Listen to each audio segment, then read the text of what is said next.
Bonjour, bonsoir, avec moi le gars des plantes. Donc aujourd'hui je vais vous parler des fruits et légumes biologiques. Donc est-ce que ça vaut la peine d'acheter bio? Qu'est-ce que ça fait sur notre santé? C'est quoi les avantages, les bénéfices? Puis vous allez voir, c'est tout prouvé scientifiquement. Je vais mettre aussi dans la description mes sources. Et oh my god! Regardez ça!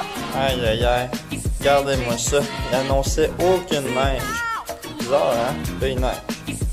Mais, attendez un petit peu, si on s'en va ici, je vais pas couper la vidéo, comme ça vous allez voir.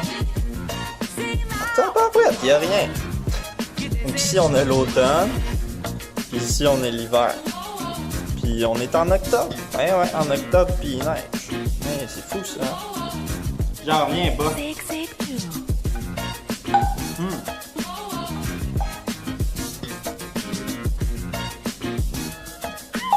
Voyons! Voyons donc.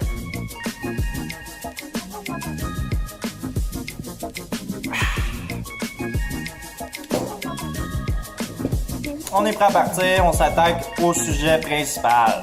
Selon le EWG, donc Environmental Working Group, c'est un organisme à but non lucratif ayant comme mission de protéger la santé et l'environnement. Donc c'est une source fiable étant donné qu'ils ne sont pas financés par des compagnies, exemple de fruits et légumes ou d'autres compagnies diverses. Donc c'est vraiment à but non lucratif. On sait que qu'est-ce qu'ils disent, c'est véridique. Puis c'est seulement en fait la science qui est mise à l'épreuve sans mensonge. Alors à chaque année, ils font une liste qui s'appelle Dirty Dozen, à ne pas confondre avec Daily Dozen. Donc Dirty Dozen, c'est une liste en fait qui met en forme croissance donc les aliments les plus contaminés par rapport aux fruits et légumes, bien entendu, au niveau des pesticides. Et on peut voir à la fin de la liste, donc ceux qui en contiennent le moins. On va commencer par ceux qui en contiennent le moins. Donc ici, on a l'avocat, le maïs, l'ananas, tous les choux. Donc exemple, les choux verts, les choux rouges, ainsi de suite. Ensuite, on a les oignons, les pois verts congelés, la papaye, les asperges, les mangues et l'aubergine. Donc dans l'avocat et le maïs, on avait moins de 1% de traces de pesticides. Et dans les ananas, les choux, les oignons, les papayes et les asperges, plus de 80% de ce qui avait été mis à l'étude ne contenait pas de pesticides dans ces aliments-là. Il y avait aussi les haricots, les lentilles et le tofu qui en contenaient très peu, donc peu de pesticides, qui est très bon aussi dans un sens. Mais au niveau des 10 plus hauts, en termes de contamination, on avait les fraises qui pouvaient contenir jusqu'à 20 différents pesticides. Donc celui-ci était vraiment en haut de la liste. On a les épinards aussi, les nectarines, les pommes, les raisins, les pêches, les cerises, poires, tomates et céleri. Et puis entre en fait les nectarines, les épinards, les pommes, les pêches et les cerises, 98% de ces aliments-là qui ont été mis à l'épreuve avaient des traces d'au moins un pesticide. 98%, je répète. Bien sûr, on peut laver nos fruits et légumes, mais il en reste parfois beaucoup. Donc on enlève le plus gros, mais il en reste. C'est souvent au niveau de la pelure qu'il y en a beaucoup. Donc par exemple les pommes, il y en a énormément. On peut aussi le laver avec du bicarbonate de soude si je me trompe pas, et un peu d'eau, comme ça va permettre d'enlever vraiment le plus gros. Parfois les pelures qui sont dures protègent vraiment le fruit ou le légume, comme par exemple l'ananas ou l'avocat. Donc ça c'est des pelures assez dures, assez féroces. Ça permet de protéger les fruits et légumes de leurs pesticides. Selon l'USDA, on pouvait retrouver jusqu'à 230 pesticides différents dans les fruits et légumes. Donc, pas dans un évidemment, mais dans plusieurs au total. Donc, il y en a 230.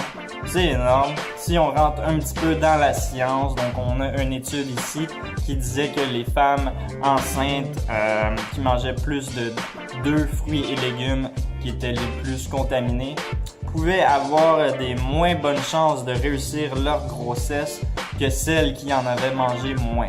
Mais attention les hommes, c'est pas juste au niveau de la femme, les hommes pouvaient avoir une moins grande performance de fertilité pour l'homme, c'est ceux qui mangeaient en fait le plus de fruits et légumes qui étaient les plus hauts en termes dans la charte en fait de contamination. On estime qu'on pourrait prévenir jusqu'à 20 000 cas de décès aux États-Unis.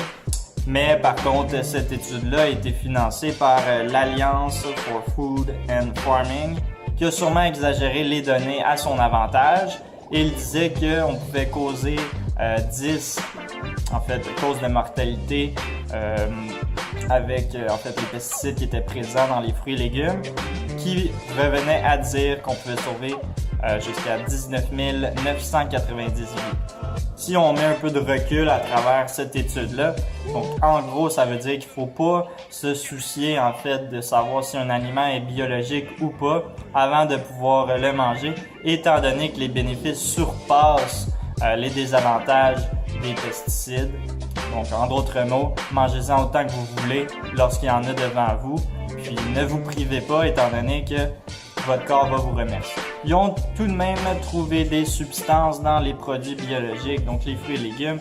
Ici, ils contenaient plus d'antioxydants, donc de 19 à 69 plus d'antioxydants, sûrement à cause qu'il n'y avait pas de pesticides et d'herbicides pour se protéger en fait des attaques, exemple des insectes ou du soleil ou d'autres facteurs qui pourraient mettre leur vie en danger si on veut.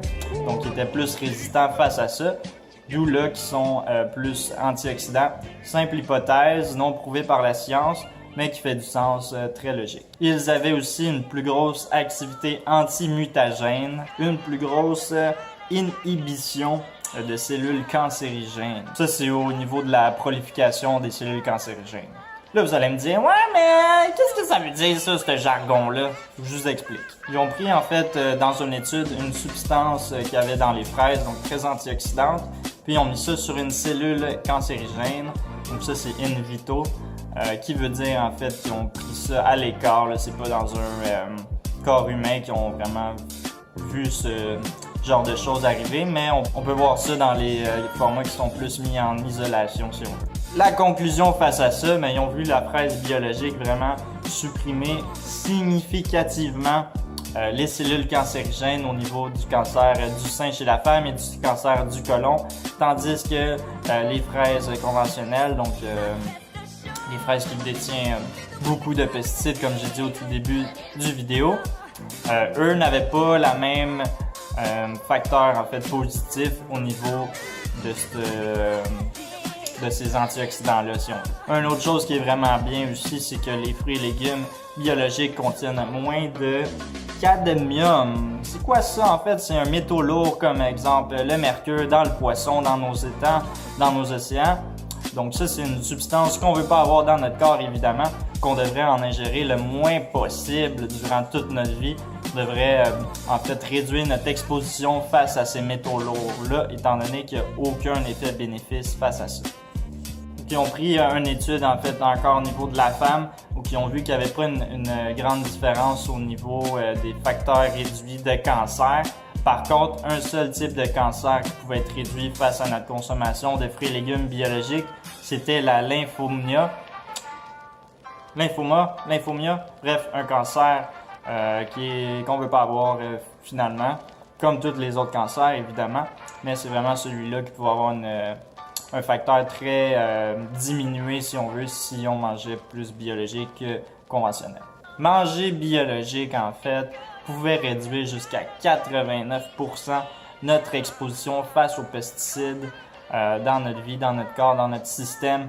Donc il y a vraiment une chose prouvée encore là scientifiquement, puis une chose très très positive étant donné qu'on veut réduire en fait au maximum nos chances d'avoir des effets secondaires comme ça, puis des problèmes de maladie par après, dans le plus tard, dans un futur qu'on ne veut pas avoir évidemment. Je vais vous lire quelque chose très rapidement dans mon livre ici que j'ai lu. Ça s'intitule « Je mange avec ma tête, les conséquences de nos choix alimentaires » par Élise Desaulniers, qui est une auteure québécoise, donc je vous lis ça rapidement. Elle disait « Les engrais chimiques ont longtemps été abordables et les agriculteurs ont pris l'habitude de les utiliser comme police d'assurance. Mieux valait en mettre trop que pas assez et risquer une baisse de rendement. Cependant, il faut savoir que les plantes n'absorbent pas tout ce qu'on répand, que ce soit que l'engrais chimique ou une grande partie de lisier de porc. Le résultat est le même. Lorsque la pluie lessive les champs, elle entraîne avec elle le surplus d'engrais dans les cours d'eau où il encourage la prolification d'algues. L'engrais fait de l'effet sous l'eau. Lorsque ces algues meurent, elles sont prises d'assaut par des bactéries, grosses consommatrices d'oxygène. L'eau devient alors inévitable pour les animaux aquatiques qui meurent à leur tour, ce qui amplifie encore le phénomène. On appelle ces espaces hypoxiques, déficiaires en oxygène dissous, des dead zones, donc des zones mortes. On trouvait plus de 400 de ces zones mortes tout autour de la planète, les plus importantes étant dans la mer Baltique et dans le golfe du Mexique. Les Mexiques sont vraiment un des pays qui utilisent le plus d'engrais chimiques, ce qui en fait qui ont des effets très négatifs au niveau de l'environnement. Donc c'est pas juste au niveau de la santé, c'est vraiment au niveau de l'environnement. Donc mettez en fait en valeur vos choix que vous faites hebdomadairement face à votre épicerie. Préférez prendre le biologique si vous avez les moyens, bien sûr. Il y a plusieurs autres études aussi qui ont été mises de l'avant, donc qui disaient comme conclusion en fait que vivre près des champs en général augmentait vraiment nos risques de maladies, d'infections et puis tout ça. Il y a beaucoup de documentaires que vous pouvez aller regarder sur ce sujet-là.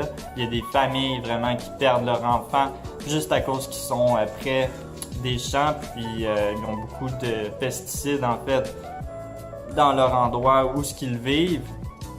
Étant donné qu'ils sont près des champs, puis eux aussi ont des répercussions, il faut penser à ça quand on achète. On encourage l'industrie, puis il y a des gens qui meurent carrément, là, c'est pas une blague, il y a vraiment des gens qui meurent juste en habitant près de ces champs-là, étant donné que c'est moins cher, puis ils n'ont pas vraiment les moyens pour acheter une autre maison à l'extérieur. Manger biologique peut coûter entre 10 à 40% plus cher. Par contre, les fruits et légumes sont beaucoup plus nutritifs, ce qui revient à dire que manger biologique pouvait réduire notre consommation de 1 à 2 légumes et fruits aussi, étant donné qu'ils sont plus nutritifs, comme je disais. Par contre, vaut mieux privilégier en fait de manger plus de fruits et légumes non biologiques que d'en manger moins biologiques. En d'autres mots, il faut mieux manger plus de légumes et de fruits et économiser que d'en manger moins et en fait pour le même prix si on veut. Problème typique d'un YouTuber, donc toujours quand on fait une vidéo, il y a quelque chose qui arrive pour avoir plus de son. J'ai aucune idée c'est quoi, mais en tout cas ça fait du bruit, je sais pas si vous l'entendez, moi je l'entends très bien. Mais bon, ça donne bien parce que c'est déjà terminé. Puis on va finir ça dans le sous-sol, c'est plus tranquille. Vous risquez de pas entendre le petit bruit, le petit sillonnement qui est fatigant à l'oreille. Bref, j'espère que ça vous a aidé, que ça vous a un petit peu inculqué des choses, puis appris des choses en fait. Et puis, comme à l'habitude, ce serait bien apprécié si vous pourriez vous abonner à ma chaîne, un petit pouce, commenter. Partagez mon vidéo aussi, ça m'aide vraiment beaucoup. Et puis, n'oubliez pas, les animaux sont nos amis et on ne mange pas nos amis. Alright, peace!